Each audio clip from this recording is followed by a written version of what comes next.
Hi, I'm Phil Ball, pastor of Odyssey Christian Church in Jenks, Oklahoma. We're part of the Christian Church Disciples of Christ, and we offer a non-judgmental approach to support your personal journey of faith.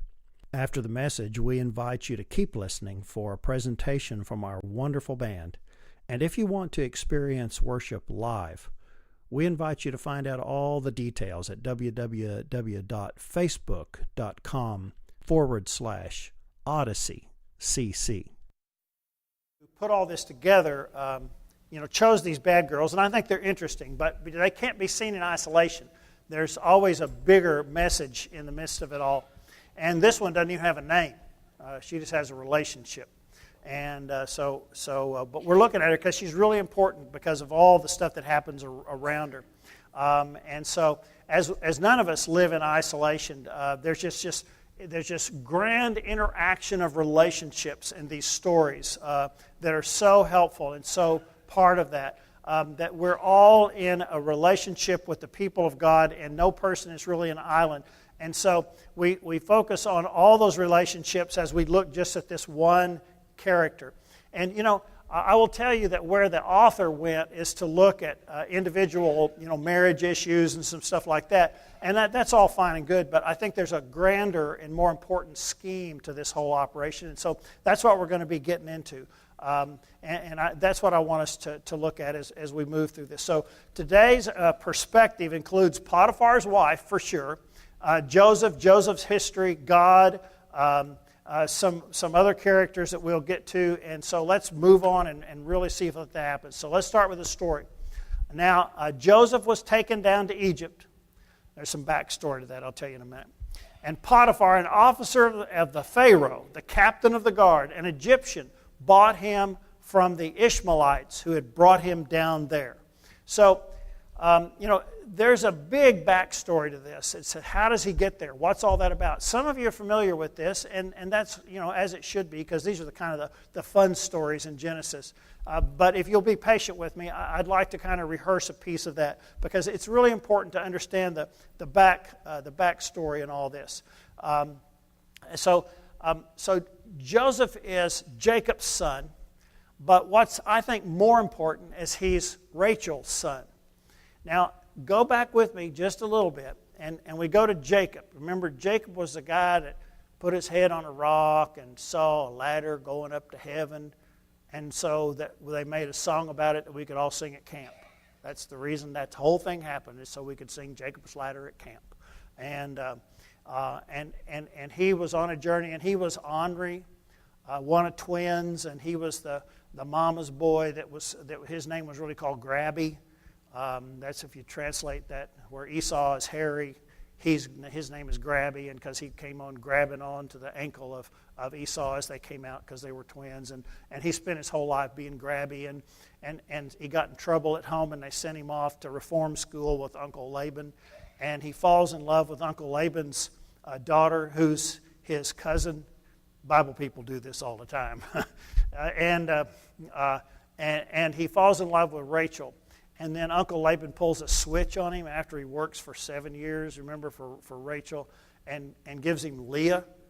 But then on credit, he gives him Rachel, so he gets 2 wives at once, but he's got to work another 7 years. And Leah is like very fertile and prolific, and she has kids frequently. But Rachel is barren. Until finally, in this long extended saga, Rachel gives birth to a child, and it's Joseph. And he's the child of Jacob's old age, is how they talk about it. And so Jacob adorns him with extra attention and care, and really builds him in such a way that he's one of those kids that just loves everybody and it gets along and trusts his brothers, which is not a good thing. And he has dreams just like his daddy did. And he tells everybody his dreams, which involve people falling down and worshiping him. Not a good way to get along with your brothers when there's already tension there. And so they devise a plan, and they're going to kill him and throw him in a pit. And then some Ishmaelite traders happen by, and they decide to sell him to the Ishmaelite traders. And they take his cloak, and dip it in animal blood and tell his dad that he was attacked by a lion, all this stuff. And so these Ishmaelite traders. So that's end of chapter 1 of Joseph's life, and he gets down there and he gets bought by the captain of the guard, and so that's where we kind of pick him up. And he's just this character that we know that much about, except that he was very special, treated very special. But God had claimed Joseph. And God does this often without us knowing about it. Through neither ritual nor symbol, God claims him as his kind of secret agent of redemption. And as the story goes, you'll note that those whom God has chosen who are agents of redemption usually experience difficult times. If we're especially look at the New Testament. They'll be treated unfairly by any number of people, and they'll have to go through suffering because of who they are. And if you take anything away from this message tonight, it's that you know that at some level you're chosen by God too. And when you go through suffering, you just know that that's because you're a child of God. And the way that God works with you transforms your suffering into something that gives life. And that's the way that shows up. And so that's where we find Joseph now. His fate is uncertain. We're not sure about him. And then the Bible says, and the Lord was with Joseph. But let me just catch just a hair before that. So he left all that he had in Joseph's charge.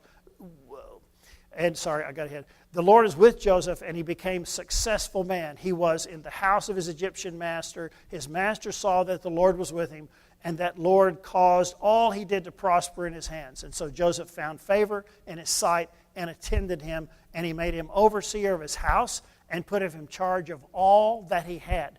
And so he left all that he had in Joseph's charge with him there, and he had no concern for anything. Now, this is a great statement in the Bible. He had no concern for anything but the food that he ate. He's got it set. Then the very next verse starts the turn, starts the little twist in the drama. Now, Joseph was handsome and good-looking, like Liam Neeson at an early age. Or, what? Clark Gable? No, that's too far ago. What? Brad Pitt. That's perfect. So he's there, and because God was with Joseph, he does all things well, and the military commander recognizes it. He's accustomed to recognizing ability. He rewards it with responsibility, and there you go. So, but this handsome and good-looking, and after a time, and I would love the way the Bible does this. After a time, his master's wife cast her eyes upon Joseph. Isn't that good? She cast her eyes upon Joseph and said, "Lie with me." So this is the thorn that generally interrupts this harmonious thing. Potiphar's wife is the only woman of consequence in the entire story of Joseph. He doesn't get married and have problems and all this kind of stuff. And she's the only one of significance in there. And it's a challenge that we can only learn in the grand scheme of things of what it's all about. And one of the things that the messages that just keep rolling in this story is that for all of us, when challenges come, can we keep them in perspective and patience? So how will Joseph respond? It could be that he could have just taken care of business with her, kept her happy, and it would appear for the short-term view that he could keep everyone in the household happy, the commander and the whole business. But instead, what Joseph does is it says in verse 8, but he refused. Now, you can speculate that she was not attractive or that she didn't take baths frequently. You can speculate about all kinds of stuff. But the bottom line of the story is, but he refused and said to his master's wife, "Look," and this is a great line of perspective. "With me here, my master has no concern about anything in the house, and he has put everything that he has in my hand. He is not greater in this house than I am, nor has he kept back anything from me except yourself, because you are his wife. How then could I do this great wickedness and sin against God?" So, in order to perceive these important pieces of it, that we look beyond just the dynamics of this situation into the relationship. Joseph's life is intimately somehow involved with God. On this journey, whatever's happened, he's clear about that. And so that in the midst of all this stuff, whether he's attracted to her or not, that they're asking us to understand the relationship that Joseph has with God. And Joseph's sense of responsibility has risen to dominate his personal life. And so, according to this story, Joseph actually cares for his master to the degree that he intends to honor the only property his master has reserved exclusively for himself.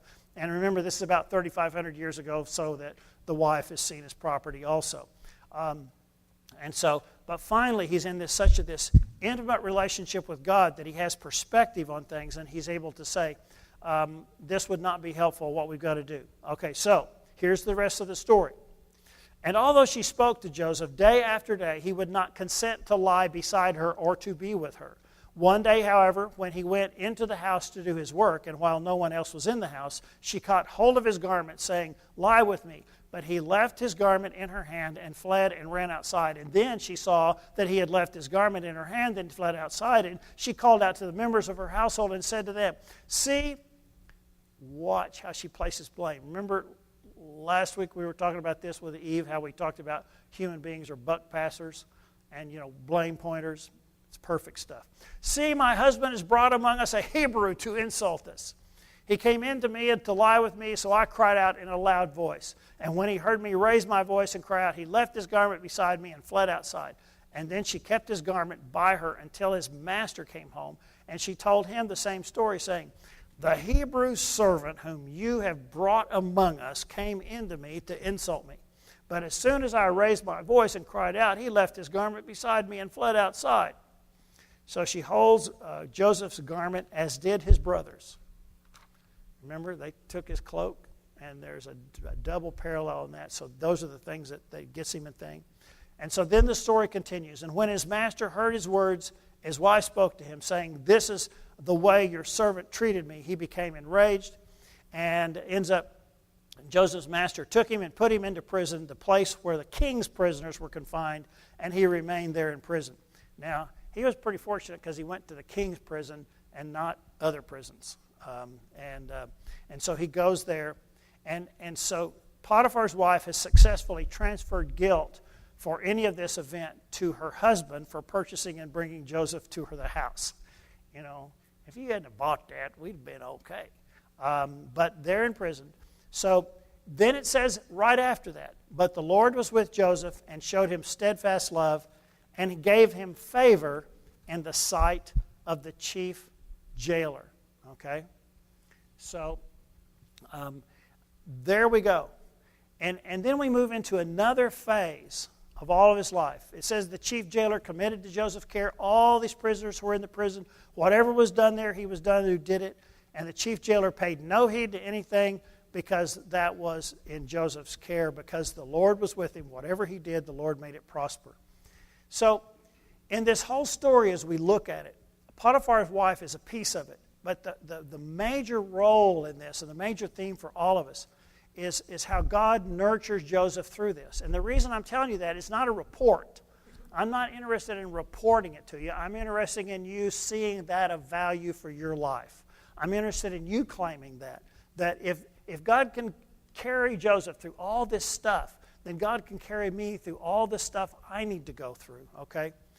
Joseph has innocently interpreted dreams for his father. His brothers have sold him at the age of 18 pretty much to go to a foreign country, away from home, away from anybody that supports him. He's embraced his new life, been responsible, but because he has a sense of ethics, he gets in trouble a second time. And even after all that, he's able to claim God's steadfast love. And I don't know about you, but there are times in my life where I'm going, what is the deal, Lord? Have I got a problem? Is things just not working? And I think that in all of our lives, sometimes we get tired and those happen, and then we get where we're in very frustrated. And that one chapter opens another, one time after another. Now, I need to tell you a piece of that in a few minutes, but I wanted to just think about it. If Potiphar's wife had resolved their issues without sweeping Joseph into the king's prison, he might have spent his life as head of the household of a military commander in Egypt and or the lover of another man's wife.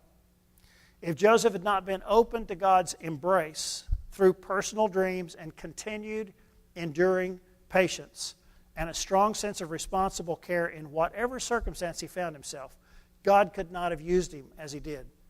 God works at multiple levels in all these events with all these characters.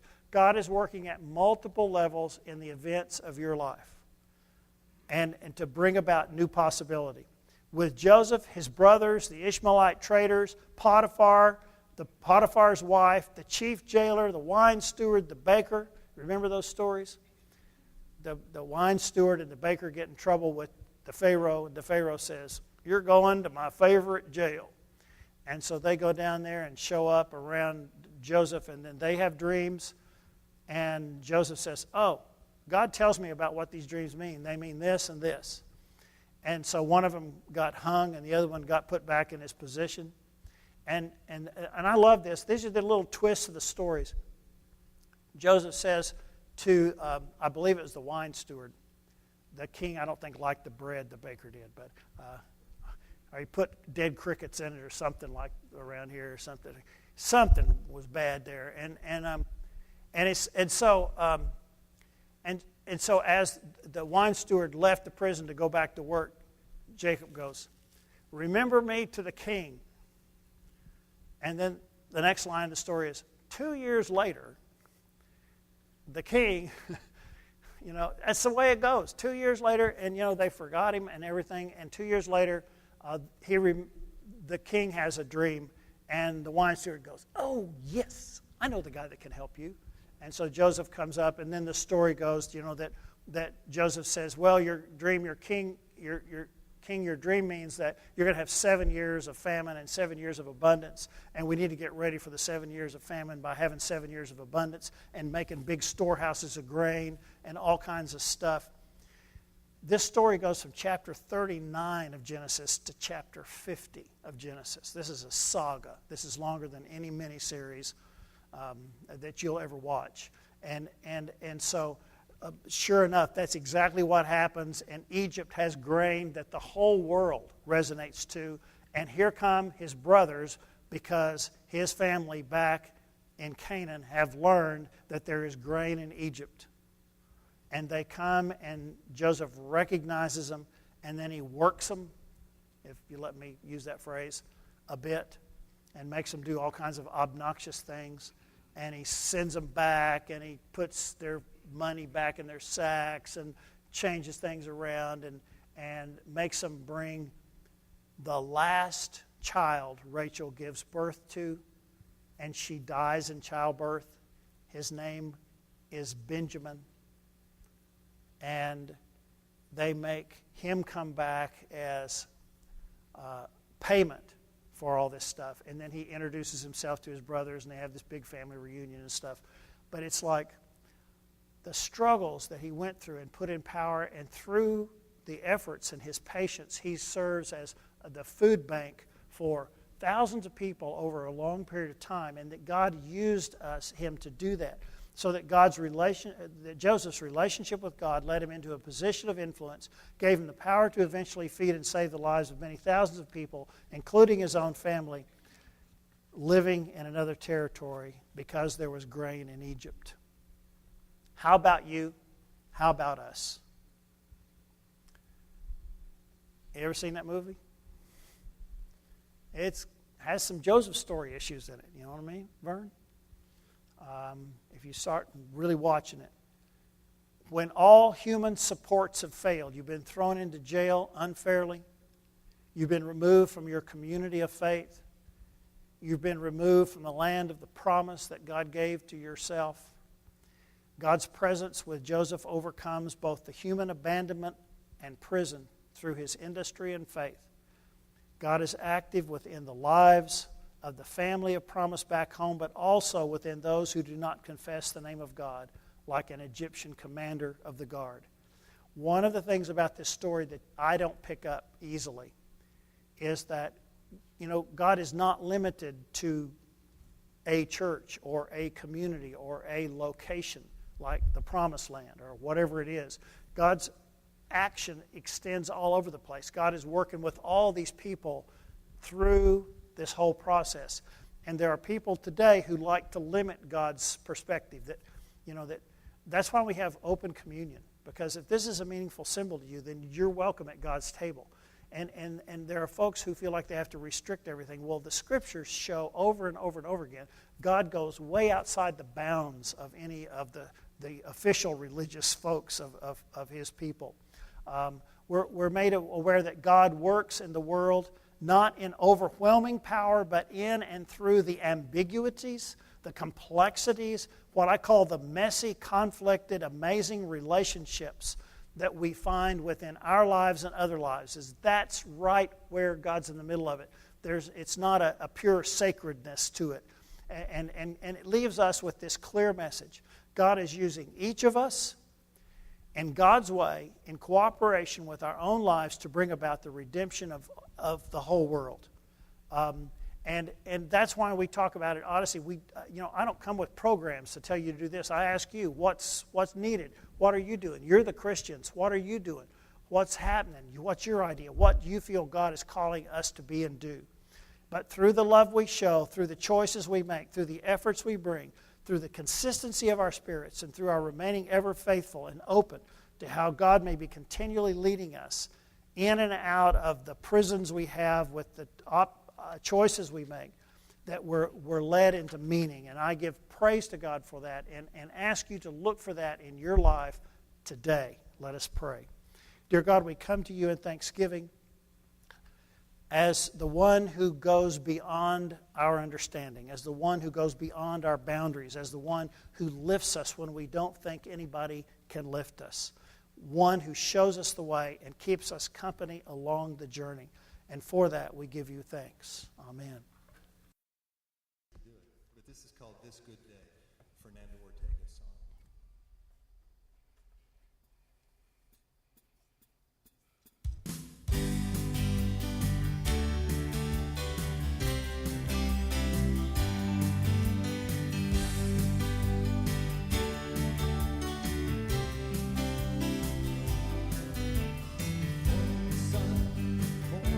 Glories, pour down, through my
right. Good job. Thank you very much. Cookies.